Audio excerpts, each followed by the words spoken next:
किया था कि अभी हम 5वें नंबर पर हैं अर्थव्यवस्था, आने वाले समय में तीसरे स्थान पर भारत की अर्थव्यवस्था होगी। आज भारत की अर्थव्यवस्था चौथे नंबर पर पहुंच चुकी है। इस फाइनेंशियल ईयर में हम नरेंद्र मोदी जी को बधाई देंगे, अपनी वित्त मंत्री जी को बधाई देंगे। कितने बढ़िया अर्थव्यवस्था चला रहे हैं। अब महंगाई पर भी अंकुश लग चुका है, विरोधी लोग भी अब शांत हैं, उनको भी दिख गया देश की एकता के लिए सब लोग भारत के एकजुट हैं। ये हमने पूरे दुनिया को संदेश दिया है। भारत एकता के सूत्र में बंधा है। पहलगाम की घटना ने इस एकता को और मजबूत करने का काम किया है, पूरी दुनिया को हमने दिखा दिया है।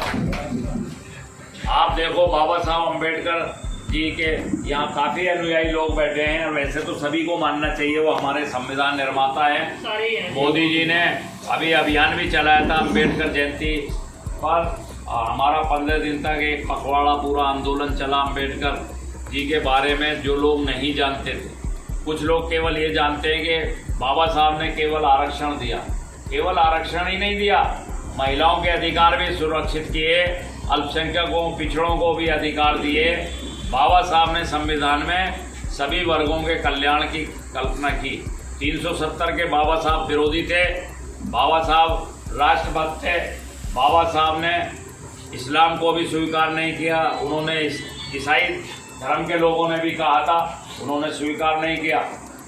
उन्होंने अगर स्वीकार किया तो बौद्ध धर्म किया, जो हिंदू धर्म में एक जातिवाद का एक घिनौना खेल खेला जाता था। पूरा जीवन उन्होंने यातनाएं सही, लेकिन तब भी संविधान की रचना करते हुए बाबा साहब ने किसी भी वर्ग के प्रति कोई द्वेष भावना नहीं दिखाई, सभी वर्ग के लोगों के कल्याण की कल्पना की।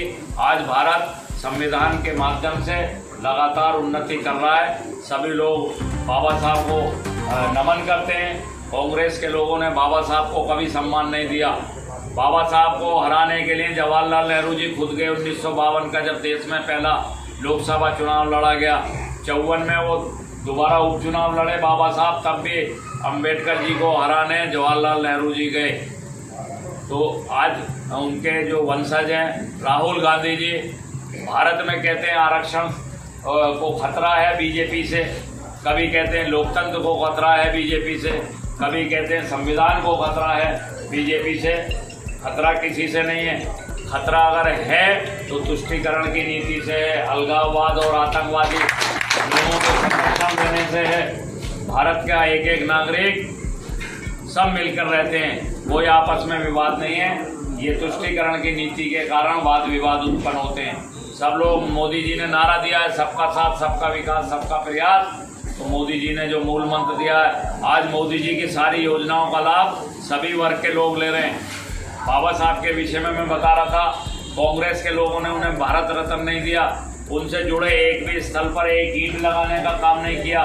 जब उनकी मृत्यु हो गई 26 अलीपुर रोड नई दिल्ली में, किराए के मकान में बाबा साहब रहते थे। उस मकान को भी हमारे अटल जी जब प्रधानमंत्री बने 16 करोड़ में 26 अलीपुर रोड को खरीदा, स्मारक घोषित किया। 10 साल मनमोहन सिंह की सरकार रही, एक ईंट भी ये लोग नहीं लगा पाए।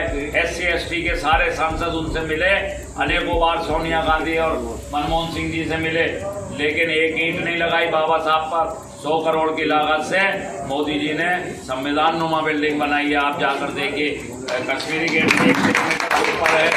200 करोड़ में अम्बेडकर इंटरनेशनल वो बनाया है उन्होंने प्रतिष्ठान। 20 साल तक कांग्रेस ने फाइल दबा के रखी थी। उनकी जन्मभूमि मऊ, उसको हमने बनाया भारतीय जनता पार्टी ने स्मारक। शिक्षा भूमि नागपुर, जहाँ उन्होंने धर्म परिवर्तन किया था, बौद्ध धर्म स्वीकार किया था, उसको भी विकसित करने का काम हमारी सरकार ने किया है। जहाँ उनकी अंत्येष्टि हुई थी, 400 साढ़े 400 करोड़ की हिंदू मिल को मोदी सरकार ने बाबा साहब का स्मारक बनाने के लिए ऐलान कर दिया है और उसका काम जारी है। शिक्षा भूमि लंदन में भी उस मकान को, उस इंस्टीट्यूट को खरीदने का काम हमारी भारतीय जनता पार्टी ने किया है।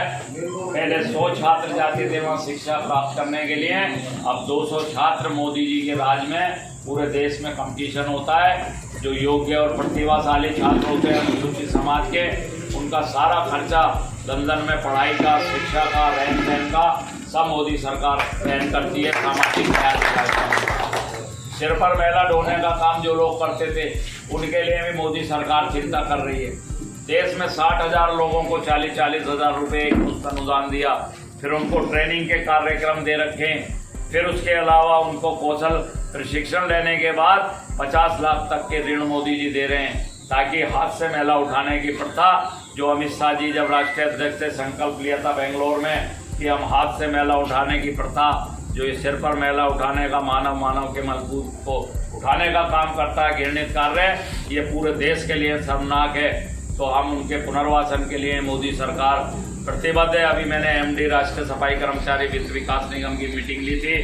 437 करोड़ इस फाइनेंशियल ईयर में उन्होंने पूरे देश को 10 करोड़ रुपए आपके उत्तर प्रदेश को भी मिले हैं इस योजना में, ताकि ये लोग अपना सम्मानजनक और गरिमापूर्ण जीवन जी सकें, दूसरे कार्य कर सकें। अल्पसंख्यकों के कल्याण के लिए भी योजनाएं चल रही हैं, 25% सब्सिडी दी जा रही है। बहुत सारी योजनाएं, उस्ताद योजना, जो जिस हुनर में माहिर है उसको योजना का लाभ दिया जा रहा है। गरीबों के कल्याण के लिए योजनाएं चलाई जा रही हैं। योगी जी भी इसी राह पर चल रहे हैं। गुंडा राज को समाप्त किया उत्तर प्रदेश में, जो गुंडा राज चल रहा था। आज पुलिस जो है किसी भी गुंडे को बकस नहीं रही है। ऑपरेशन लंगड़ा हो, चाहे ऑपरेशन जो है लव जिहाद के विरुद्ध हो, चाहे ऑपरेशन हमारी बहन बेटियों को जो लोग छेड़ते थे, सौदे बोलते थे उनको, आज किसी की हिम्मत नहीं है किसी कॉलेज पे, डिग्री कॉलेज पे, इंटर कॉलेज में खड़ा होकर लड़कियों को, बहन बेटियों को छेड़े। बहन बेटियां सभी की समान होती है। इस प्रकार की कार्रवाइयों पर योगी जी ने अंकुश लगाया है। आपने देखा होगा निवेश भी आज लाखों करोड़ रुपया उत्तर प्रदेश में आ रहा है।